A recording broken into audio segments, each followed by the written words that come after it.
friends, welcome to our Betty Engineer channel. நான் தான் உங்க பிரசாந்த் பேசுறேன். இன்னைக்கு நம்ம ஒரு முக்கியமான டாபிக் பத்தி பேச போறோம். அதுதான் ஏர் ஃபால்.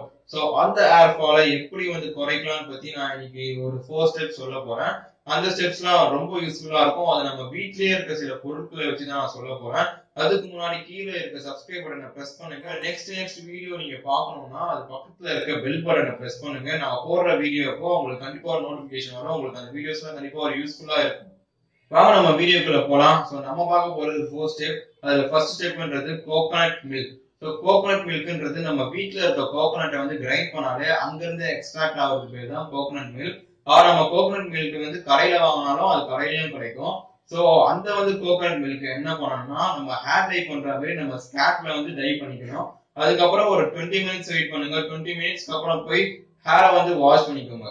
கோகனட் மில்க் யூஸ் பண்றதுனால நமக்கு என்னென்ன பெனிஃபிட்னா, கோகனட் மில்க்ல விட்டமின் ஈன்ற ஒரு சத்து இருக்கு.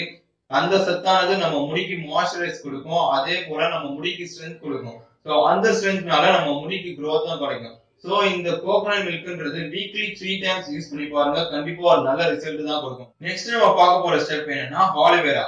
தமிழ்ல சொல்லணும்னா சோற்று கற்றாழைன்னு சொல்லுவாங்க. நம்ம ஆலிவேராவை கட் பண்ணி அதுல உள்ள இருக்க பல்பை எடுத்து நம்ம ஹேருக்கு போடணும். சோ நம்ம ஹேருக்கு போட்டதுக்கு அப்புறம் ஒரு 15 மினிட்ஸ் வெயிட் பண்ணுங்க. ஹேர் நல்லா ட்ரை ஆகட்டும். அதுக்கப்புறம் போய் ஹேர் வாஷ் பண்ணுங்க. சோ இந்த ஆலிவேரால என்ன ஒரு பெனிஃபிட் இருக்குன்னா, ஆலிவேரா கண்டெய்ன்ஸ் pH வேல்யூ.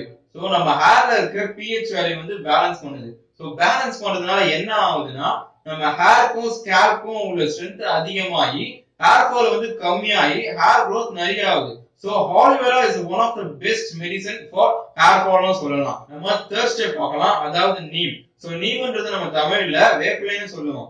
ஒரு 10 to 12 நீம்ஸ் எடுத்துக்கோங்க. ஒரு கப் ஆஃப் வாட்டர் எடுத்துக்கோங்க. அந்த நீம் அதுக்குள்ள போட்டு நல்லா பாயில் பண்ணுங்க. சோ பாயில் பண்ணதுக்கு அப்புறம் அதை கொஞ்சம் கூல் பண்ண விடுங்க. கூல் பண்ணதுக்கு அப்புறம் அதை எடுத்து நம்ம ஹேர்ல மசாஜ் பண்ணிக்கோங்க. நீம் யூஸ் பண்றதுனால என்ன பெனிஃபிட்னா, neem is the one of the best antibacterial agent னு சொல்றாங்க. சோ நம்ம நீம் யூஸ் பண்றதுனால உங்களோட dandruff clear ஆகும். சோ dandruff clear ஆனாலே உங்களோட ஹேர் ஃபால் கொஞ்சம் கொஞ்சமா கம்மியாயிட்டே இருக்கும். உங்க முடியும் ஸ்ட்ரென்த் கிடைக்கும். fourth ஸ்டெப் என்னன்னா, நம்ம ஆம்லா யூஸ் பண்ணி எப்படி ஹேர் ஃபால் கம்மி பண்ணலாம். அதான் நம்ம fourth ஸ்டெப்.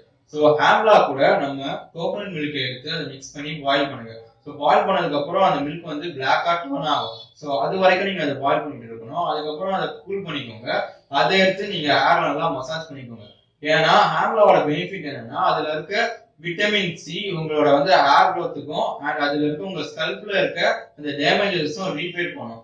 சோ இந்த ஆம்லா யூஸ் பண்றதுனால உங்களுக்கு ஹேர் growth இன்னும் நிறைய இருக்கும். இந்த 4 ஸ்டெப் யூஸ் பண்ணுங்க. உங்களுக்கு ஒரு நல்ல ரிசல்ட் கிடைக்கும். ஒரு 3 or 4 டைம்ஸ் ஒரு வீக்லி ட்ரை பண்ணுங்க. சோ இதனால உங்களுக்கு ஹேர் ஃபால் லாஸ் ஆகி உங்களுக்கு ஹேர் growth இருக்கும் அண்ட் dandruffம் உங்களுக்கு கம்மியாகும். சோ இந்த வீடியோ உங்களுக்கு பிடிச்சிருந்ததுன்னா லைக் பண்ணுங்க, கமெண்ட் பண்ணுங்க, ஷேர் பண்ணுங்க. சேனலுக்கு மறக்காம சப்ஸ்கிரைப் பண்ணுங்க. இந்த வீடியோஸ் அடிக்கடி பார்க்கணும்னா பக்கத்துல